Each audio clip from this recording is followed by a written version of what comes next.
Hey everybody, Andy Moore here from Let's Fix This. We're really excited you're here watching this video because it means you are interested in voting and potentially voting by mail, which is always great, right? Some of the benefits of voting by mail is that you can do it how and when you want. You can do it at the convenience of your own home for the most part. And because Oklahoma is a no excuse absentee voting state, that means that any voter can choose to vote by mail. It's super secure, it's super convenient, it avoids the hassle of waiting in line at the polls or at the election board. It also, elections in Oklahoma might happen when we have weird, bad weather on a certain day, and we don't want our crazy weather to prevent anybody from voting. So, in this video, we're going to show you how to request your absentee ballot. Once I get my ballot in the mail, I'll do another video showing you how to complete it and how to, more importantly, how to package it back into the envelopes and send it back in and what you need to know for that. So we're going to start here with how to request your absentee ballot. You can do it with a paper form. I've got paper forms always on a clipboard somewhere hanging around, but that requires an extra stamp and may not be the most convenient way. The most convenient way is to do it on the election board website using the Oklahoma voter portal. Now, a quick note is that in order to vote absentee, you have to be registered to vote. It also means you have to know your driver's license number or state ID number or your social security number. Generally, I think almost exclusively, you need to have your driver's license number and have it handy. I happen to have mine committed to memory because I'm a huge nerd and it's useful sometimes. So let's pull up the election board website. Oh, there it is right there. Great. When you go to the website, it is oklahoma.gov/elections, right? You can pull it up real easily. The first thing you see, right, smack in the middle, is the Oklahoma voter portal login, red, white, and blue, like a flag. I'm recording this in September of 2024, so things may have changed by the time you watch this, but hopefully we catch a lot of folks now. There's a ton of information on the election board website. I really encourage you to poke around, look at stuff. If you go up to voters, there's information about absentee voting. In fact, we'll pull that up real quick. You can see it is a secure and convenient way to exercise your right to vote.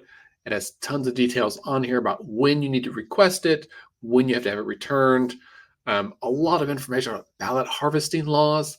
And, I'll be honest, ballot harvesting has become a bit of a talking point among some people in America. Generally, it's not an issue. It hasn't been an issue, at least not in Oklahoma. Ballot harvesting refers to people who would request a whole bunch of ballots and then turn them all in for somebody else. And the simplest way to say it is that you request your own ballot and you turn in your own ballot, right? If that doesn't apply to you for some reason, if you're in a nursing home or a veterans center or you're disabled or incapacitated or something like that, there's information on here for you. But in general, I think what applies to most people is request your own ballot and you return your own ballot and you're safe, right? You're in the clear. Anyway, back to the voter portal.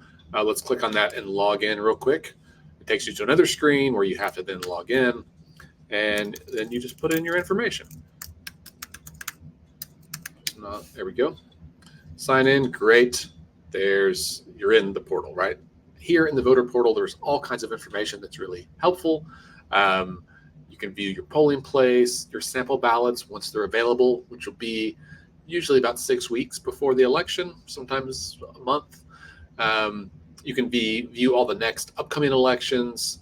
If you've requested your absentee ballot, it will tell you your voting history, which I think is fascinating, right? You can look and see, you can see all the times that you voted. Asterisk means that I probably didn't have an election that day, but tells you how you voted. Look, absentee, election day, early in person. You really get to vote lots of different ways. Your polling place, the county election board, all this stuff. It's really helpful information. We're going to start here with this big voter services block right at the front, and we're going to request an absentee ballot. There's other stuff you can do here. Change your name, change your party affiliation, change your mailing address or your residence address, all that stuff. Get a replacement voter ID card. Pretty helpful. Let's start, though, by requesting an absentee ballot. Okay, so this takes us to the next screen. Again, every top of the page, they have like a big scary statement of like, false things is a felony, which is true. Like, don't commit voter fraud. It's also not, I don't know of any cases in Oklahoma it's ever happened. So you enter your driver's license number or your social security number. If you have a voter ID pin, I don't even know where those come from. And then you go down and you swear or affirm that you are a citizen of the United States and that you're 18 years of age or older, or you will be on election day. And then you validate. I've been validated. That's so nice. So here, again, big scary statement at the top. It's a felony to do this for somebody else. Right, so just request your own absentee ballots. Information here, here's your name and where you live, your party affiliation, all that stuff. And then you have to give a reason. Now, as I said earlier, in Oklahoma, we're a no-excuse state. Anybody can request an absentee ballot. So there's all of these reasons that might apply to you. And there are some specific rules for certain scenarios. This video is designed for most voters. This is a broad stroke, and that is everybody else, right? If you fall in one of the other groups, please feel free to pick that. You don't have to, but in general, everybody can just do it this way. And then you have a question of, do you want to receive absentee ballots for all elections for this calendar year or just for a specific election? Now, I'm doing this in the end of September. There's only one more election this calendar year, so it doesn't really matter. But this is a good reminder that if you like to vote absentee or if you want to receive absentee ballots, you have to re-up your request every calendar year. So when it comes to January 2025, I'll be coming back in to do this again. I just didn't do it this year like I normally do.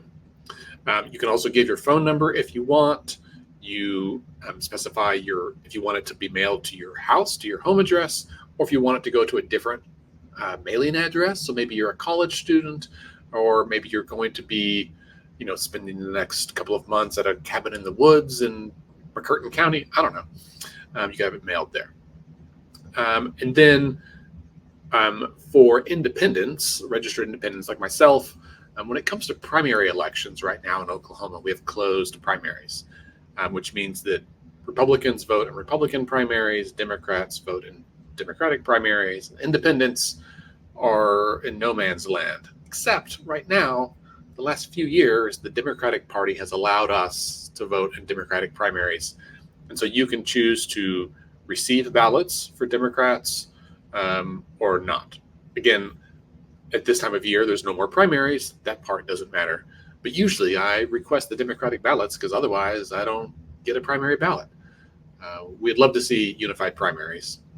That's another conversation. So here's the summary of everything we put in. Then you have to attest or swear again that you're submitting your own application. Everything's true. That you are eligible to receive absentee ballots, which is also true. And that it's a felony if you mess this up. You see a theme here where they're trying to scare people off of doing this. I think we're all pretty smart. Then we say Andrew Moore and today's date. You promise that you're not a robot. Then you submit. You've got it done, right? And then again, here's another summary. If you have any questions, you can contact your local county election board. That's mine here in Oklahoma County. You can print a receipt if you want to. You can email it to yourself. Otherwise, this has been confirmed.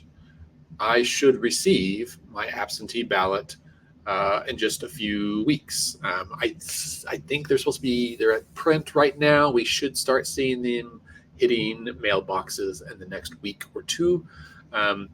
Usually around the 1st of October is when they start getting mailed out for the November election. That gives you about a month time to vote. Now, you can request your absentee ballot up until 15 days out from the election, right? So the election is November 5th, so that's 2 weeks prior. And that way there's enough time for you to receive it and then for you to mail it back in. Like I said earlier, we'll do another video once I receive it to walk you through how you complete it and how you package it up. That process can be a little tricky because it just feels like a lot of envelopes. It's like a wedding invitation. And there's a lot of stuff going on. You got to sign one, you got to put it in and seal it. You have to get it notarized. You need 2 stamps. There's several steps.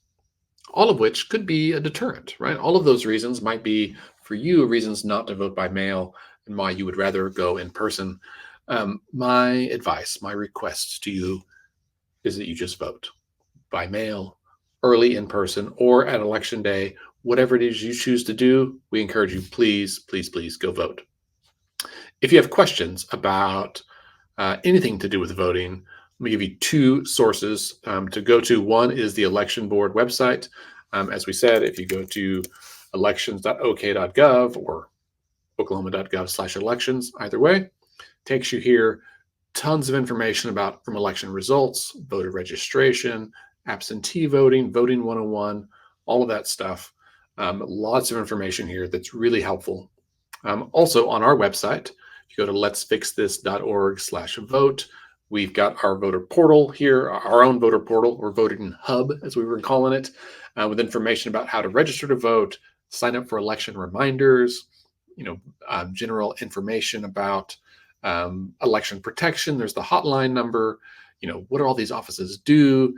How to request an absentee ballot. We just talked about. If you want to host a voter registration drive, lots of stuff. A link to the state election board there as well. And pretty soon we'll have the League of Women Voters voter guide coming out. We're adding new resources to this page all the time. I've got a list of stuff to add to it this week for some new updates. So a really great resource for you and your friends. Check it out. Okay, that's all for this video. Thank you so much for voting. If you have questions, please reach out to us or your county election board anytime.